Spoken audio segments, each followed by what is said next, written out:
दोस्तों, क्या आपको पता है जीएसटीआर 3 भी गलत फाइल करने पर कितनी पेनल्टी लगती है? जीएसटीआर 3 भी गलत फाइल करने पर आपको 10,000 रुपये तक की पेनल्टी लग सकती है और मैक्सिमम जीएसटी ऑफिसर आपको 25,000 रुपये पर एक्ट जीएसटी पेनल्टी लगा सकते हैं। तो आज मैं आपको जीएसटीआर 3 भी फाइल करने का तरीका बता रहा हूँ कि जीएसटीआर 3 भी कैसे फाइल होती है। प्रैक्टिकल डेमो दूंगा आपको ऑनलाइन और उसमें आपको ये समझ में आएगा कि कौन कौन सी ऐसी गलतियां होती हैं जो अकाउंटेंट, जो व्यापारी खुद से फाइल करते हुए गलतियां कर देते हैं, जिनकी वजह से बाद में नोटिस आता है।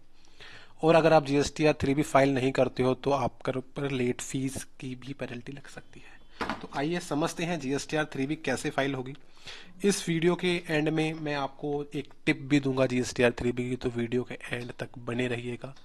और अगर आपको ऐसी ट्यूटोरियल वीडियो देखने में मज़ा आता है और आपको मेरी ट्यूटोरियल वीडियो अच्छी लगती है जीएसटी से रिलेटेड, तो आप इस चैनल को सब्सक्राइब कर लीजिए। मैं वीकली 2 ट्यूटोरियल वीडियो डालता हूँ जिससे आपका प्रैक्टिस कर रहे हैं आप एज अकाउंटेंट, आपको बहुत फ़ायदा होगा। एज ए व्यापारी अगर आप खुद करना चाहते हैं अपनी जीएसटी वर्किंग, तो आपको बहुत फ़ायदा होगा। आइए स्टार्ट करते हैं, समझते हैं जीएसटीआर 3 भी कैसे फाइल होती है। तो जब आप जीएसटी पोर्टल पर यहाँ पर होंगे, आप लॉगिन करने के बाद आपको जीएसटीआर 3 के डैशबोर्ड यहाँ पर खुल जाएगा जीएसटीआर 3 करके। तो जीएसटीआर 3 में बेसिकली 6 टेबल होती हैं: 3.1, 3.1.1, 3.2, 4, 5 एंड 5.1। 6 टेबल होती हैं। सभी टेबलों को बड़े ध्यान से फिल करना होता है।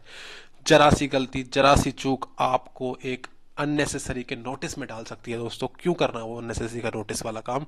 इस वीडियो को अंत तक देखो और समझो कि जीएसटीआर 3 भी कैसे फाइल होती है और अपना कंप्लायंस पूरा करो, एज ए अकाउंटेंट भी, एज ए व्यापारी भी, एज ए प्रोफेशनल्स भी। आइए समझते हैं 3.1 क्या होती है। 3.1 बेसिकली बोलती है tax on outward and reverse charge inward supply. अभी मैं टेक्निकलिटी में नहीं जा रहा हूं, मैं सिर्फ आपको बता रहा हूं कि फाइल क्या क्या करना है किस टेबल में। तो देखिए आप, ये जो टेबल है ना, ये वाली 3.1, ये जीएसटीआर 1 जो आपने फाइल करी है। जीएसटीआर 1 की मैंने वीडियो बनाई हुई है, उस वीडियो को जाकर आप देखिए, उसका लिंक अभी डिस्क्रिप्शन में दे दूंगा। जीएसटीआर 3 में 3.1 की टेबल जो होती है जीएसटीआर 1 से ऑटो पॉपुलेट होके आती है। जीएसटीआर 1 में जो जो आपने फिगर डाली है, टैक्सेबल सप्लाई ये एक्सपोर्ट की टेबल होती है बी, ये एग्जाम्प्ट की फिगर यहाँ पर होती है, और ये non GST outward supply. Non GST basically petrol, PNG वगैरह यहाँ पर फिगर अगर आपने जीएसटीआर 1 में भरी है तो टेबल नंबर 3.1 में ए, बी, सी और ई, ये जीएसटीआर 1 से ऑटो पॉपुलेट होकर आता है। इसको आप एक बार वेरीफाई कर लो कि फिगर ठीक से ऑटो पॉपुलेट होकर आ रही है, आपका काम खत्म हो जाता है।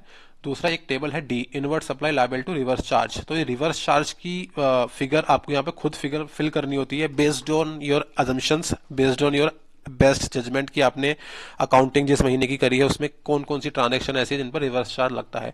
अगर आप रिवर्स चार्ज के बारे में जानना चाहते हो स्लाइड वाइज, तो मैं उसकी वीडियो बना सकता हूं, लेकिन आपको कमेंट सेक्शन में लिखना होगा रिवर्स चार्ज या चैनल वीडियो को लाइक करना होगा।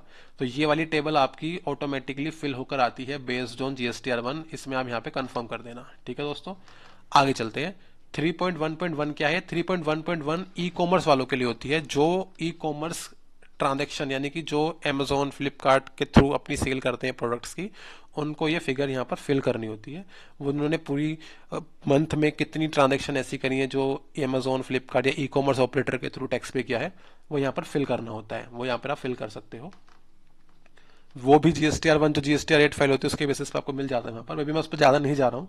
मैं बेसिकली 3 भी एक रेगुलर टैक्स पेयर किस तरीके से फाइल करता है वो मैं बताने की कोशिश कर रहा हूँ। 3.2 में क्या होता है, आपने जो इंटर स्टेट सप्लाई करी है, इंटर स्टेट अनरजिस्टर्ड सप्लाई, क्या लिखा है, inter state supply made to unregistered persons, composition taxable person and union holders. वो यहाँ पे आपको डालना पड़ता है कि मैंने किस स्टेट में कितनी टैक्सेबल सप्लाई करी है during the month, during the period. आप यहाँ पर 100 रुपीज 18 करके आप यहाँ पर ऐड करोगे तो ये फिगर आपकी यहाँ पर कंफर्म कर दीजिएगा, आप चली जाएगी अपने आप ऑटोमेटिकली। सबसे इंपॉर्टेंट टेबल है एलिजिबल आईटीसी की टेबल। ये बहुत ही इंपॉर्टेंट है आज की डेट में। आपको किस तरीके से फाइल करना होता है, किस तरीके से यहाँ पे फिगर जाती है, वो मैं आपको बताता हूँ। ये फिगर भी यहाँ पर आपको ऑटो पॉपुलेट मिलती है based on GSTR 2 B. GSTR 2B एक ऐसी रिटर्न है जो आपका सप्लायर है जिससे आपने परचेज करी है गुड्स और सर्विसेज, वो अपनी जीएसटीआर 1 फाइल करता है और जीएसटीआर 2B में आपकी वो फिगर, वो इनवॉइसेस वहां पर दिखने स्टार्ट होते हैं और बेस्ड ऑन जीएसटीआर 2B ये फिगर यहाँ पर ऑटो पब्लिट होती है खुद से। तो आप एक बार जीएसटीआर 2B भी चेक करनी आपको बहुत जरूरी है। जीएसटीआर 2B और टेबल एलिजिबल आईटीसी का एक रिकंसिलेशन भी बनता है बहुत बड़ा सा कि यार मेरे कितने इनवॉइसेस जीएसटी 2B में है, कितने इनवॉइसेस मेरे बुक्स में है, उनमें कितना मिसमैच है, कैसे आ रहा है, क्या आ रहा है, उसका भी एक सेपरेट वीडियो उसके ऊपर बन सकती है। लेकिन अभी मैं आपको यहाँ बता देता हूँ क्या क्या फिगर यहाँ पर आएगी। मान लीजिए ड्यूरिंग द मंथ आपने इंपोर्ट किया है गुड्स का, वो यहाँ पर आएगा। इंपोर्ट ऑफ सर्विस करी है, वो यहाँ पर आएगा। चेक कर लीजिएगा टोबी में फिगर आ रही है, लेकिन एक्ट ये बोलता है कि टोबी में फिगर आ रही है, ठीक है, विच इज फाइन, आप उसके ज्यादा क्रेडिट नहीं ले सकते, लेकिन आपको सेल्फ असेसमेंट भी करना होगा कि उस इनवॉइस पे आपको क्रेडिट मिलेगा या नहीं मिलेगा, या आपके किसी वेंडर ने अपनी रिटर्न ना फाइल करी हो तो आपका क्रेडिट भी लूज हो सकता है बिकॉज वो टोबी में नहीं आ रहा होगा। अब inward supply liable to reverse charge, इस टेबल में वो फिगर जाती है जो मैंने अभी आपसे इस वाली टेबल में फिल करवाई थी 3.1 में। 3.1 में आपने यहाँ पर एक फिगर फिल की थी, मैं यहाँ पर डाल देता हूँ आपके रेफरेंस के लिए, 100 रुपीज 18 रुपीज यहाँ पर आपने फिल किया था, राइट। अब वही फिगर यहाँ पर 18 रुपीज की यहाँ पर आएगी। यहाँ पर क्लियर हो गया आपको रिवर्स चार्ज किस किस ट्रांजेक्शन में लगता है? उसके लिए आपको थोड़ा सा मुझे बताना पड़ेगा कि आप वीडियो समझना सीखना चाहते हो नहीं। Inward supply from ISD, ISD होता है इनपुट सर्विस डिस्ट्रीब्यूटर, उसके लिए भी एक सेपरेट वीडियो बन सकती है दोस्तों, उसका आईटीसी आपको यहाँ डालना होता है। आईएसडी की वीडियो मैं आपको बना के दूंगा, मैं तभी कह रहा हूँ ट्यूटोरियल वीडियो वीकली बेसिस पर आपको देता हूँ 2। अगर आपको कॉन्सेप्ट समझने जीएसटी के तो आप चैनल को सब्सक्राइब करके मुझे थोड़ा तो हिंट दो ना यार कि मेरे को आपको समझाना है, पढ़ाना है, किसको पढ़ाऊं मैं अगर आप मुझे हिंट नहीं दोगे। ये फिगर आती है यहाँ पर आपकी जीएसटीआर 2B के बेसिस पर, आप सेल्फ असेसमेंट कर सकते हो। आपको लगता है कोई आईटीसी ऐसा है जो आपके ऊपर एप्लीकेबल नहीं है, वो आप यहाँ पर रिवर्स कीजिए under section 38, 42 and 43। Others in section के अलावा कोई आपको रिवर्सल करना हो आप यहाँ पर कर सकते हैं। ITC claim which was reversed under 4B2 ineligible ITC due to section 16(4) and ITC reverse, अगर वो है ये भी 2B से ऑटो पब्लिट होकर फिल होकर यहाँ पर आता है। आपको वो असेस करना पड़ेगा कि ये यहाँ पर कोई फिगर मुझे खुद से डालनी है नहीं डालनी है।